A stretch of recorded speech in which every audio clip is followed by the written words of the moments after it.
to start today with just a quick quote from Henry David Thoreau. And he says, "If you build your castles in the air, that is where they should be. Now put the foundations under them." And so this next step, step number 4, is where we're going to put the foundations under the short-term goals. We're going to put movement and action to what your short-term goals and what your vision is for your life. And so going back to our road trip analogy, I look at this step as following the mile markers. And what I mean by that is that in a journey, when you're taking a trip somewhere and you're on the interstate, you see mile markers.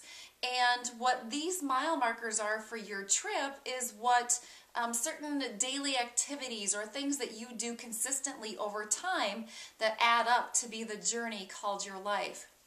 Now, I think back to Avis and Effie, and it's 1915, and they probably didn't have any mile markers to help them at all. But luckily for us, we do. And I see the mile markers as having 3 functions in what we're trying to do with our plan. And number 1 is that they keep us on the road. They keep us focused. The second thing is that they keep us going in the right direction. As you know, the numbers either go up or go down. And if you're on the right road and the numbers are going the opposite way of what you started, then you need to turn around. And the third thing is that they really help us chart our progress. We can see where we're at in our trip and how much further that we have to go and how far that we came.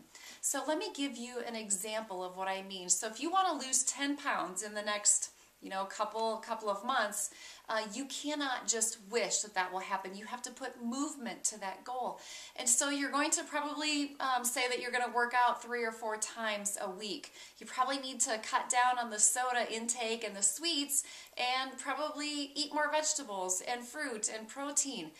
If you're like me, you have to plan your meals ahead of time so that you make proper food choices and that you have all the good things in your kitchen.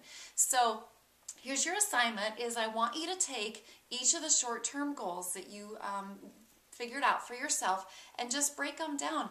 What do you need to do to get to that goal? What can you do on a daily or weekly or monthly basis that's going to help you achieve that goal? So set your mile markers and put your disciplines in place, because next time I'm going to tell you what to do with those mile markers. So thanks for joining me today.